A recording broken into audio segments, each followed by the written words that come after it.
They take up a lot of space. All right. Good morning, Mr. Wolf. How are you?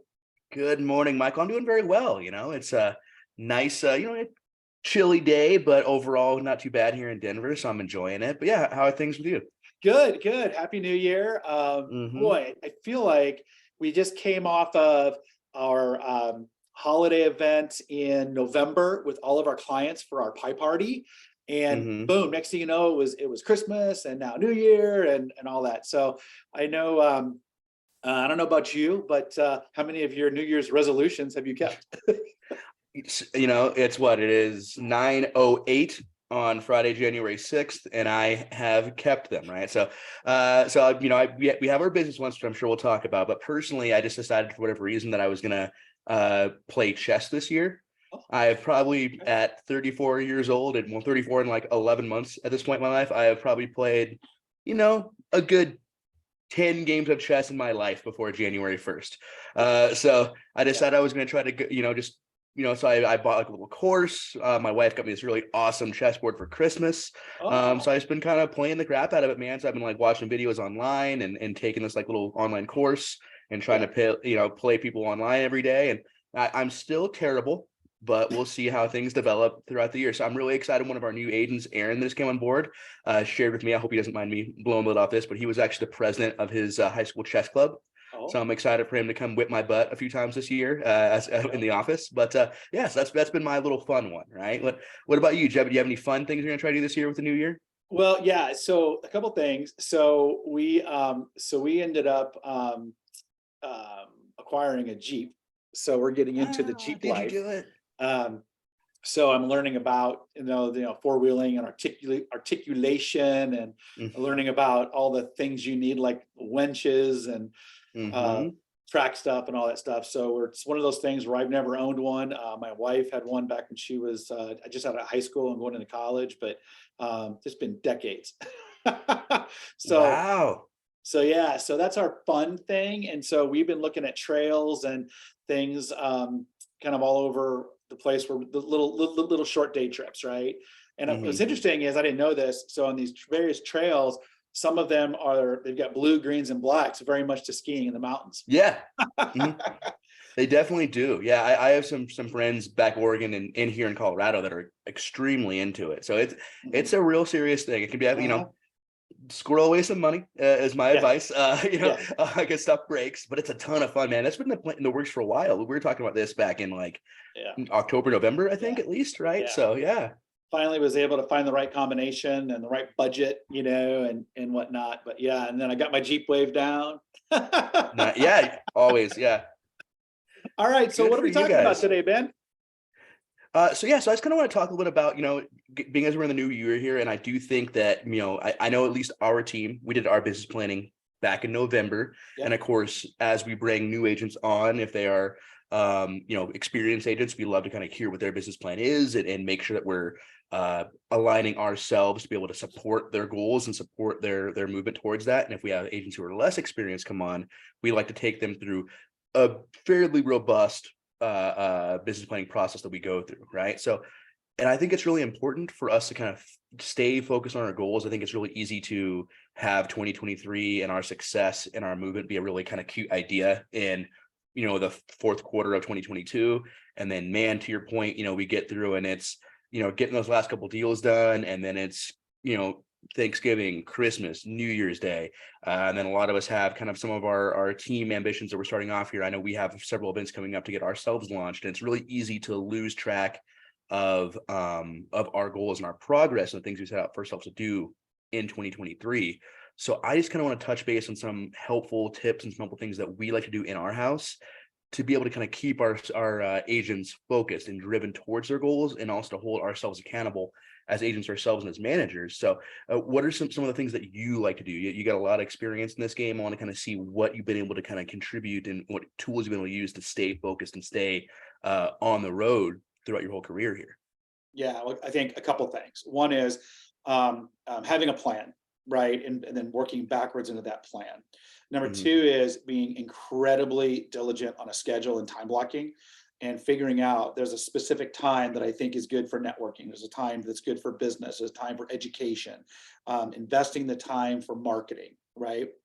And Hmm. continuing to measure those various results, right? And I think that one of the things that we fall a trap in real estate is we become a secret agent. We forget, Yeah. it's our role to remind our sphere and our database of what we do and how we can support them. And I think it's just real easy to fall out of that, especially when you're self-employed and there's so much remote work today, and keeping motivated.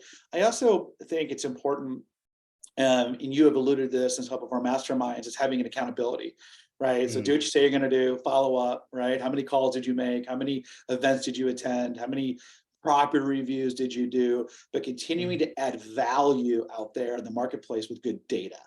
Without that, I think it's difficult. I think we get lost, right? We get lost in the plethora of social media and email and snail mail that comes to people's homes, but really solidifying those relationships. 100%. And what I'm hearing is that a plan is great, and it's extremely important to have a plan. But unless planning is paired with execution, Yeah. then it's might as well not have created the plan in the Right. first place, right? Is what I'm Right. hearing, right? Right. And I guess the way we choose to ensure or do our best to encourage execution is by creating a high level of visibility and accountability Yeah. of from between ourselves and our agents. So I know that when I have people on my team come on, we sit down. Usually it's on Tuesday. This week being the first Tuesday, we didn't do it, but Mhm. we're gonna fire. We have a weekly scorecard are big believers in, and we fire that bad boy up on the monitor. Mine goes up there. All the agents that come in the office go up there, and we talk about like, hey, here are what your scorecard numbers were this week. Right. Here's what your ambitions were. If there's a shortfall, we say like, hey, what happened? What can we do to make sure that we're maybe time blocking better? What can we do to make sure that we're giving you the support that you need to make sure that you're able to kind of hit the numbers you need to hit in order to achieve those long-term production goals Mhm. by the end of the year, right? And so folks out there, on the internet listening to this, what we call a scorecard, it's not, I'm sure you're probably, most of you guys probably nailed it in your head, but essentially it's a list of activities that the agent self-selects. Mhm. We obviously can guide them, give them an idea about what good producing activities would be, but some activities they self-select that are going to contribute to their personal and mental health, as well as their business development, business success. And they Mhm. agree to do a given number of these activities every week, right? With the goal being we're going to hit 80% of these activities for 48 weeks of the year, right? So obviously there's gonna be weeks when we're ill, or there's gonna be, we just talked about Christmas and other holidays, right? So there's things where it's just not tenable to do Right.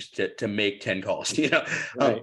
But most of the time sitting here the week of January 2nd to January 9th, I don't think there's a good reason why you shouldn't be able to go out there and do personal development and business producing activities, Right. especially if you set your own goals, right? Right. So that's how we like to encourage it, and that's how I like to create visibility. And just, it's to, of course, not be mean and finger waving anybody, but it's to tie that plan with execution, right? So Right. we can start seeing results later in the year. Would you agree, Right. Michael?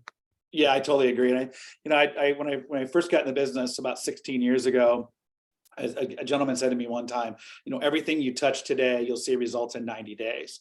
Right. Hmm. And so it's just about activity breeds activity, right? And Hmm. putting yourself in the right position, in the right situation. But without some sort of accountability or tracking mechanism to measure, it's difficult, right? You Hmm. almost flounder. And then a day turns into a week, turns into a month, turns into a quarter, right? And Hmm. that's that yo-yo that a lot of people in our industry go through. They just don't have a consistency in their schedule or consistency in their business, right? Hmm. Also, the other piece too, as one of the one-on-ones I had last week, was some of the things that make the agent successful. It's everything we're talking about today. Then they Hmm. get busy and they have 3 or 4 transactions going, and all of a sudden they haven't done any of their stuff that they normally do in the course of their daily, weekly, or their month, and then they hit a lull, right? Hmm. So piece of that is really managing your time, and I think for new people being self-employed, that's a difficult task, It especially if you're is. coming out of a W-2 job, right? That's really difficult. That just takes a little time and a little finesse, and that scheduling will be different for everybody. right? Oh, Uh, 100%. Yeah. And you get better at things, right? Like you get better at doing property reviews. You get better at making phone calls. You get better at, and those things will all adjust, right? Like as you improve your property review skill set, that might take you less time. As you right, get better at phone calls, that might take you more time, but it's going to be right, really effective time, right? right. So it can be really in flux, but like the big dirty secret out here, guys, is this is not like a 40-hour a week gig we're talking about here, man. Right. So Right. but by no means to accomplish the scorecard activities we're talking about, do you need to wake up at 8, take a 15-minute break at 10, a lunch at noon, a 15-minute break at 1, and then go home at 5. This is like I try to bang this all out by like 11 a.m. if I can swing it. That's me personally. I'm an early riser. I was up at 5 in the gym by 6 today. That's kind of how I roll. But you can schedule this a couple hours and kind of and spread those activities out throughout the week. And then of course you have time to do your personal development, do your reading, do your meditation, go to the gym, spend time with your family and friends. You have time to schedule your clients' work. You have time to do all the things you need to do to put money in your pocket as well. If you happen to have like a side gig, that's totally fine too. Right. But my advice is to make sure that you pick activities that you can accomplish. They should challenge you, but you should know you can accomplish them. And to your point, just time block around them and don't allow yourself to wiggle out, right? Like Michael, you say this all the time for meetings that we're supposed to make or activities that we commit ourselves to. Like if you had a closing at Friday at 3 o'clock to pick up your commission check, you would damn sure be there, right? So if we treat our outbound calls, our thank you notes, our real estate reviews, our live contacts, and our weekly follow-ups with our under contracts, hots and warms as if they were closings, we're just going to get it done, guys. That's the long and the short of it, right? So if you make sure you get all this stuff done, rain, shine, or snow, you'll be just fine, right? So and I what I say to my guys is like, I don't care if Friday this week on Friday, January 6th, you have 5 closings today and you put 100 grand in your bank account. If you did not hit your scorecard, in my mind, you didn't work. You took Friday off, right? Right. Just and I think it's as simple as that, right? And that might be a little short-sighted, or maybe it's an extreme example, but this is working in my mind. Accomplishing your scorecard goals, because that means that you're developing yourself, that means you're marketing, that means you're doing client maintenance, and you're doing business development, right? Those are the 4 things you do to be successful. So if you choose to not do that one day, you took that day off. Right. Well, a couple things. You made some really good points.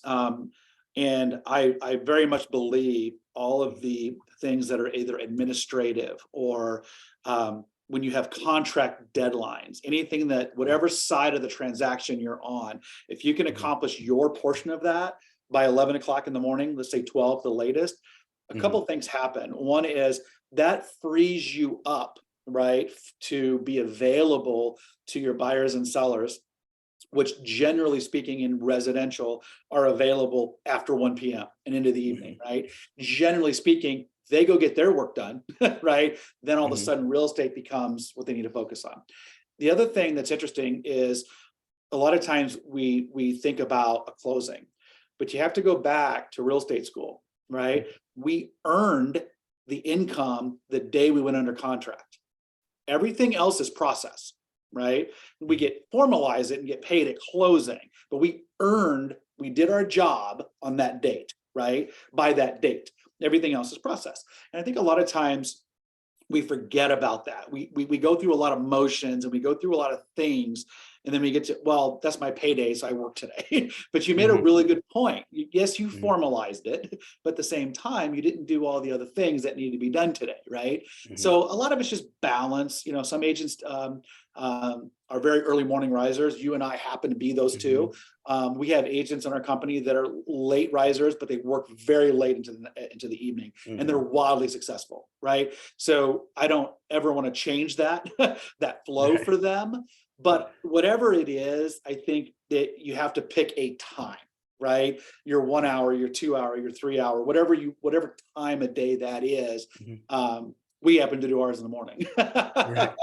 Right. Yeah. So I think so far we've built a lot of value around the scorecard and accountability to create to encourage execution of our plan, right? And we've talked a lot about time blocking and how that's a really big key in order to be able to execute, to be able to accomplish those scorecard goals or whatever your method you're using to schedule, to judge your execution of your plan. Right. What are some things that you've used and some tools you've used over your career to make sure your time blocking is successful? Do you like do you keep your schedule in your calendar? Do you have like do you just train your body to get up so early, and how do you ensure that your clients, you know, Yeah. are respectful of your time to make sure that So a you can couple, achieve that? yeah. So a couple things with that. So I've got kind of a plan around that. So number one is within my calendar is color coded, right? So for Mhm. personal, um, production or money, self-development or industry, education, things like that. And then things that I'm working on, right? So I color code my calendar and prioritize it. So when I look at it, I know, boom, what's right now priority, right? A, B, and C. The other thing is I've always had a scorecard that it was built originally in Excel. That too is color coded between business and personal and development and some goals. And there's personal in there too.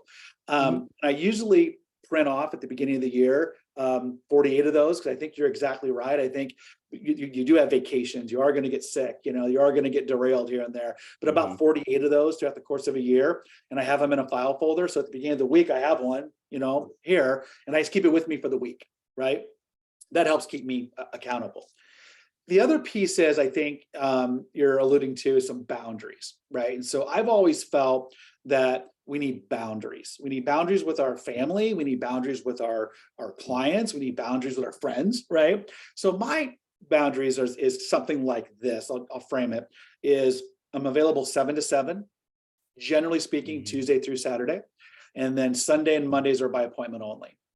And part of that is that anything after 7 o'clock p.m., there's not much we're going to handle anyway. Our banks are Mhm. closed, our title companies are closed, and whatnot. There are exceptions to that specifically, and then generally speaking, on Sundays and Mondays, I try to use those to catch up on family stuff, personal stuff, um, even some sort of business here and there, but I make it by Mhm. appointment only. That's also been in my outgoing voice message. And also when I first meet a new client that doesn't know me, I just have that general dialogue as we're walking through a Mhm. property or if I'm in the car with them. I don't make a big deal out of it.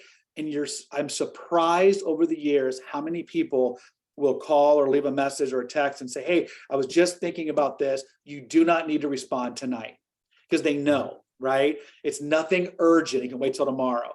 And I think sometimes as realtors, as soon as we fire back and respond at 9 o'clock, 10 o'clock, 11 o'clock, we've now given permission, and it Mhm. just doesn't stop, right? Um, the other piece to that is the Colorado contract, fortunately changed to where now we can put a time Yes. in it. Where Mhm. in the past, we would write that in the additional provisions, hey, all dates and times are weekdays or 7 p.m. or 5 p.m. Mountain Time. Now that is right front and center in our Colorado contract, and I think that was an amazing change because it Yes. takes out that 11:59 email you're going to get when you're sleeping. Mhm. Yeah, no, that's one of the best. I gotta say, Dora has made some really Yep. excellent adjustments to the Colorado contract over the Yep. last couple of years. That some of the ones this year, I'm sure we'll cover that in a later conversation. Yep. But man, they did some great things around appraisal and inspection. But I agree Yep. that that time change just Yep. makes life easy. And I follow a very similar schedule. I put 7 p.m. in that time slot. I think that's super acceptable. I mean, I think Right. that's maybe even you could probably put 6 or 5 in there if you wanted to, because that's when banks and title companies close, right? Yep. But I agree. I think that's one thing I want to commend Erin, one of our new agents. She also does the same thing. It's very clear. It's in her voicemail. Mhm. She's like, "Hey, 7 to 7, man. That's when I work."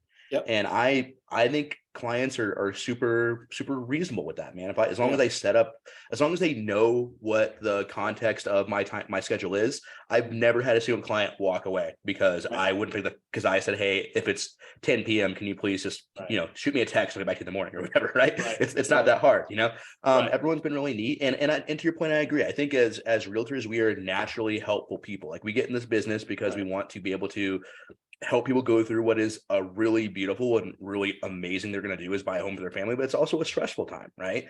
And I mean, most people are going to do this a handful, 2 to 4 times their entire life.